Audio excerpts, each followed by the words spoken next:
If you're watching this video right now, I want you to pause for a second and notice something. You've already made it to day 10. That's not luck. That's discipline.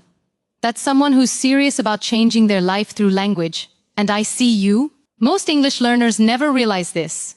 Your vocabulary isn't small because you're not smart enough. It's small because you've been collecting words instead of living them. You memorize a list, you forget it in 3 days, and you tell yourself, I'm just bad at this. But that's not the truth. The truth is, nobody ever showed you how to make words stick. Today, that changes. This lesson can change the way you speak English forever. Not because I'm going to give you another boring list to memorize, but because you're going to learn how shadowing turns vocabulary into something you feel in your mouth, your ears, and your memory, all at once. When you shadow a word instead of just reading it, you're not studying English anymore. You're becoming an English speaker. The biggest mistake isn't your grammar. It's not your accent either. The biggest mistake is believing that fluency comes from knowing more words. It doesn't.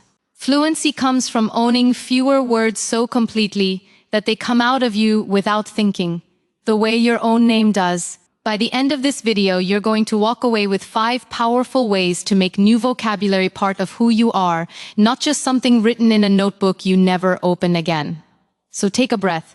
You showed up today, and that already puts you ahead of everyone who didn't. Let's begin with the very first shift you need to make in how you see a new word. Let's start with something most people never learned in school. Reading a word and speaking a word are 2 completely different experiences for your brain. You can look at opportunity 100 times on a page, nod, think, yes, I know this word, and still freeze the moment you need to say it in a real conversation. That gap between recognizing a word and actually owning it is where most English learners get stuck for years. Today, we're going to close that gap for good. Here's the truth nobody tells you. Your brain treats silent reading and spoken repetition as 2 separate systems. When you silently read opportunity, only your visual memory gets activated. You're storing a picture of the word, not a living, breathing sound. But the moment you say it out loud, opportunity, opportunity, opportunity, you activate your motor memory, your auditory memory, and your visual memory all at once. 3 systems working together instead of 1 working alone. That's not a small difference. That's the entire reason some people know thousands of English words, but can't hold a 5-minute conversation, while others with a smaller vocabulary speak with total confidence. The second group isn't smarter. They just trained their mouth, not just their eyes. Think about how you learned your first language. Nobody handed you a vocabulary list as a baby. You heard words, you repeated broken versions of them, you got corrected gently, and you said them again and again until your mouth remembered the shape of the sound without your brain even trying. That's not a coincidence. That's literally how human memory for language is built. Repetition out loud isn't a beginner trick. It's the actual mechanism your brain uses to move something from short-term recognition into long-term automatic recall.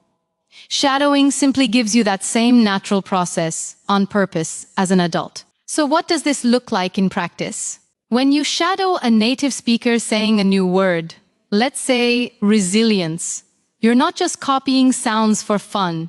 You're doing 3 things simultaneously. First, your ears are training to actually hear the word clearly, including the stress pattern, because English rhythm changes meaning more than people realize. Second, your mouth is training the exact muscle movements needed to produce that word smoothly, so it doesn't come out stiff or hesitant later. Third, and this is the part most learners skip, your brain is building an emotional and physical memory of the word, not just an intellectual one. And emotional, physical memories last far longer than facts you simply read. This is why cramming 100 new words the night before doesn't work, no matter how disciplined you are. You're only building the weakest kind of memory, visual recognition, and it fades within days because it was never reinforced through sound or movement.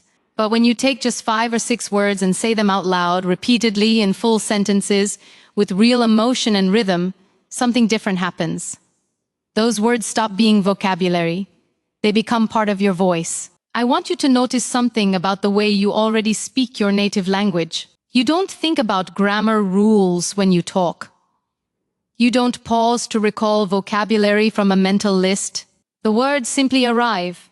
because your mouth has said them thousands of times before. That is exactly the goal here.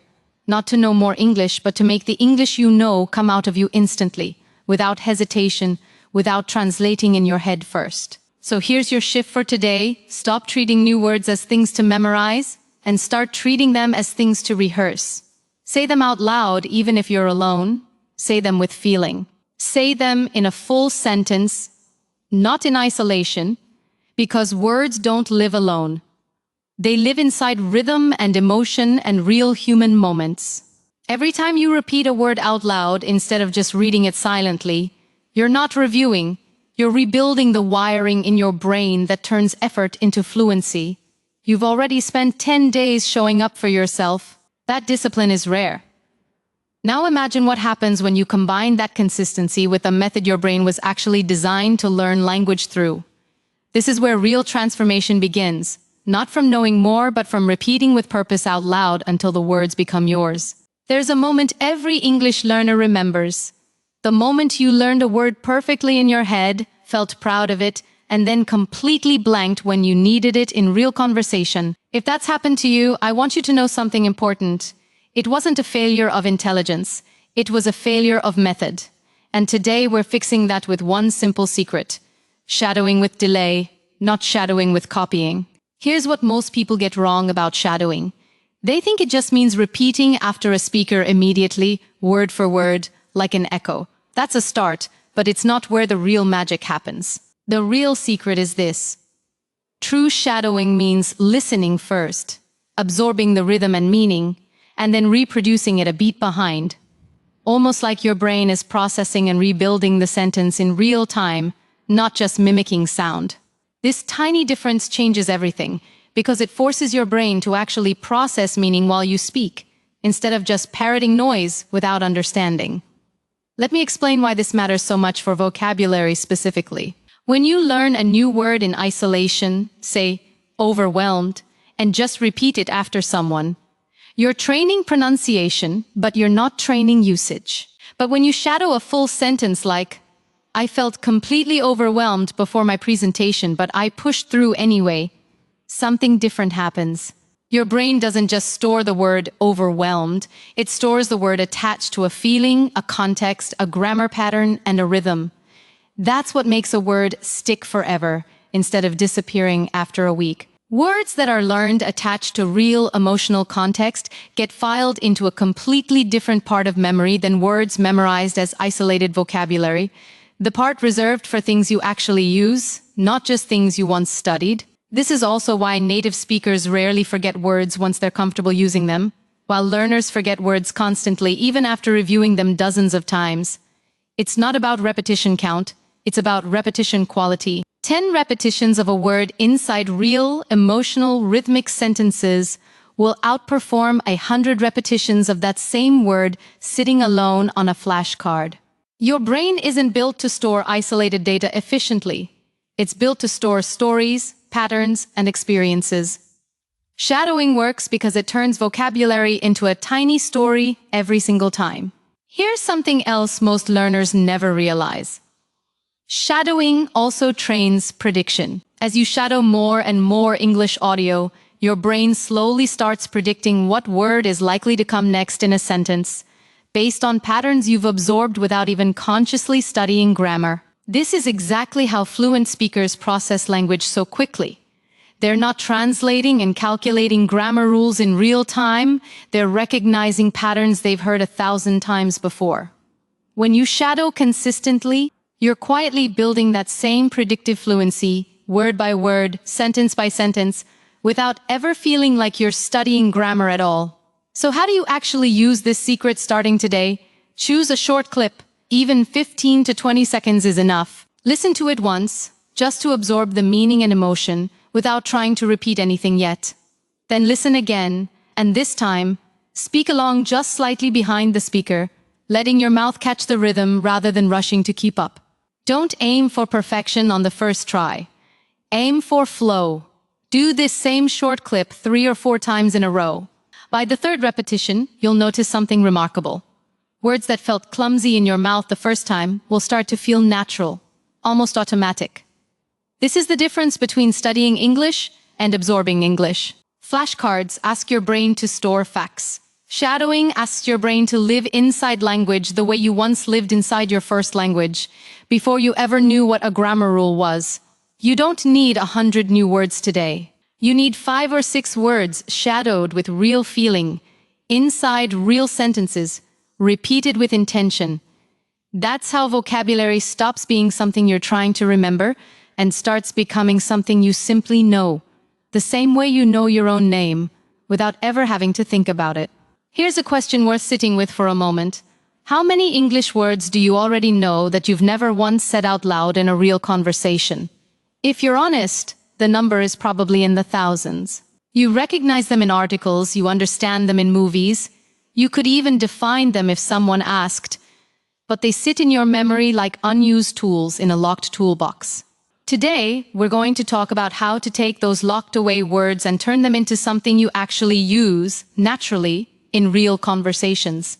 The problem with most vocabulary learning isn't that people don't learn enough words. It's that they learn words as isolated pieces of information disconnected from any real human moment. You learn postpone as a definition, to delay something to a later time, and then you close the book. But when do you ever say postpone like that, alone, with no context? Never. In real life, you say things like, I had to postpone my flight because of the storm. Or, can we postpone the meeting until Friday? Something came up. The word only becomes useful the moment it's attached to a situation you can actually imagine yourself in. This is exactly why so many learners feel stuck at an intermediate level for years. They keep collecting more words, hoping quantity will eventually turn into fluency. But fluency was never about quantity. It's about accessibility. A word you truly own is one your brain can retrieve instantly, mid-conversation, without translating or searching. And the only way a word becomes that accessible is if it was learned inside a real, usable sentence. Ideally, one connected to your own life, your own experiences, your own emotions. So here's the shift. Instead of learning a word like exhausted as a definition, build it directly into a sentence about your actual day. I'm exhausted because I stayed up late finishing a project. Suddenly, that word isn't floating in space anymore. It's anchored to something real and personal. Your brain doesn't file it away as vocabulary item 247th. It files it as part of your own story. And we remember our own stories far better than we remember lists. This is also where shadowing and conversation building work together beautifully. Once you've shadowed a word inside a sentence someone else said, the next step is to make that sentence yours. Change the details. If the original sentence was, she felt exhausted after the long flight, try saying, I felt exhausted after my exam yesterday. You're keeping the structure and the word, but rebuilding it around your own life. This single habit, personalizing every new word into a sentence about you, is one of the fastest ways to move a word from recognized to spoken naturally. I also want you to think about conversations differently starting today. A conversation isn't a test of how many advanced words you can use. It's a chain of small, honest reactions, agreeing, disagreeing, expressing surprise, asking follow-up questions. Most real conversations use a surprisingly small set of core vocabulary, used flexibly and confidently, rather than a huge vocabulary used hesitantly. This should be a relief, not a pressure. You don't need to sound like a dictionary. You need to sound like yourself, expressed clearly. Try this practice today. Take 3 words you've learned recently but never actually said in a conversation. For each one, create a tiny 2-line dialogue. Not a definition, a dialogue. For example, are you nervous about the interview? Honestly, yes, I'm a little anxious, but I've prepared well. Say both lines out loud, playing both roles if you need to. This forces your brain to treat the word as something spoken between people, not something studied in silence. Every word you know deserves a chance to leave the page and enter your real life. The words aren't the problem. The missing bridge between knowing and using is And that bridge is built one real sentence, one real conversation, one honest moment at a time. You already have more vocabulary inside you than you realize. Today isn't about learning more, it's about finally letting what you already know start speaking for you. I want to tell you something that might sound surprising. The words you'll never forget in English are not the ones you studied the hardest. They're the ones you felt something while learning. Think about it for a moment. Is there a word you learned years ago, maybe from a song, a movie scene, or a conversation that embarrassed you a little, and you've never forgotten it since? That's not a coincidence.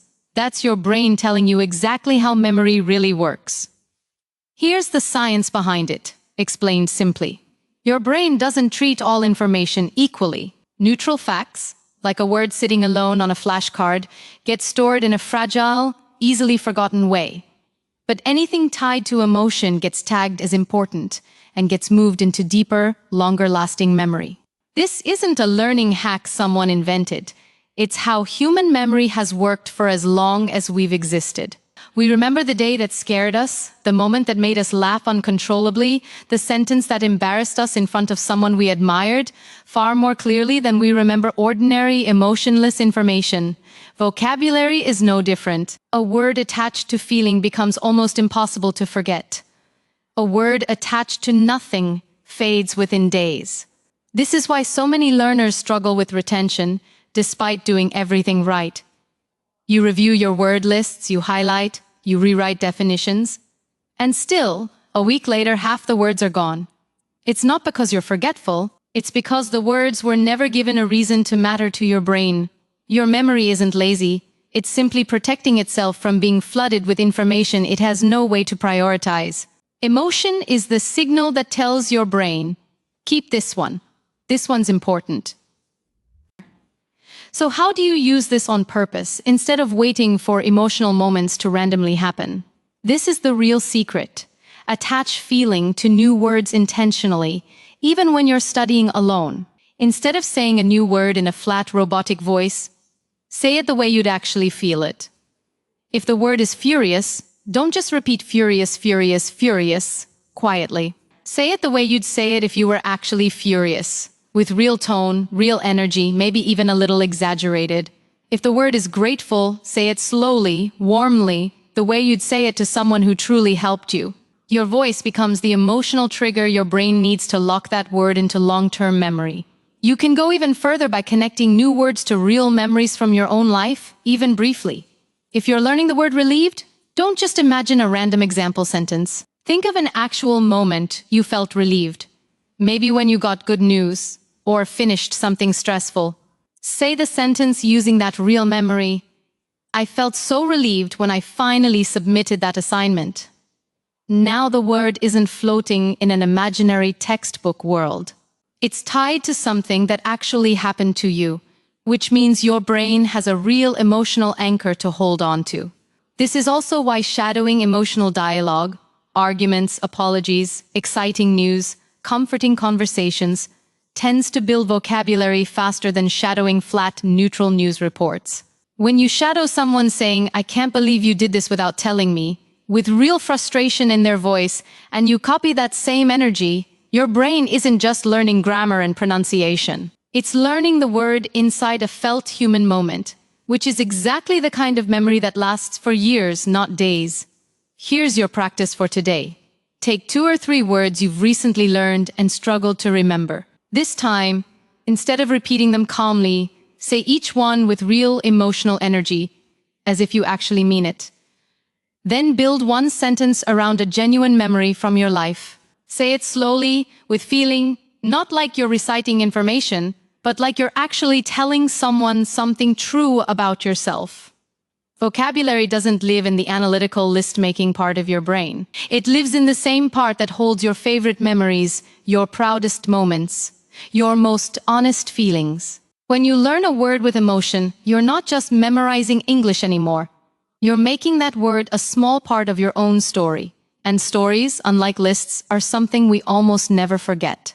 If there's one belief I want to break today, it's this. The idea that fluency requires hours of study every single day. So many learners quit English not because they lack ability, but because they set impossible daily goals, burn out within 2 weeks, and then tell themselves, "I'm just not disciplined enough." That's not the truth. The truth is that consistency in small doses will always beat intensity in short bursts. And 10 focused minutes a day, done the right way, can build real, lasting fluency over time. Let's do the math, because numbers make this real. If you practice shadowing and vocabulary for just 10 minutes a day, that's roughly 70 minutes a week. Over a month, that's close to 5 hours of focused spoken practice. Over a year, that's 60 hours of consistent, real spoken English. Not passive scrolling, not silent reading, but active speaking practice. Compare that to someone who plans to study for 2 hours every Sunday, when they have time, and ends up skipping most weeks because life gets busy. Which person do you think ends up speaking more naturally a year from now? It's never the person with the bigger plan. It's always the person with the plan they actually follow.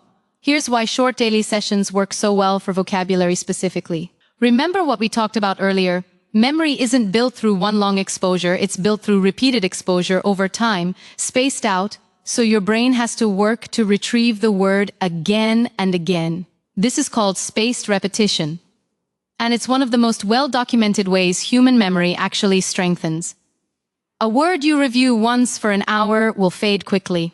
But a word you say out loud for 2 minutes today, 2 minutes tomorrow, and 2 minutes the day after, that word gets reinforced through retrieval each time, and each retrieval makes it a little more permanent. 10 minutes a day isn't a compromise. It's actually the ideal structure for how memory wants to be trained. There's also something powerful happening on the emotional side of a 10-minute daily habit. When a goal feels small and achievable, you're far more likely to actually start. And starting is where most people get stuck. "I'll study English for 2 hours" feels heavy, even intimidating, especially after a long day. But "I'll shadow one short clip for 10 minutes" feels light enough that you can say yes to it even when you're tired. And here's the secret good learners eventually discover: showing up for 10 minutes, even on your laziest, most exhausted day, matters more than one perfect 3-hour session that only happens once a month. Discipline isn't about intensity. It's about not breaking the chain.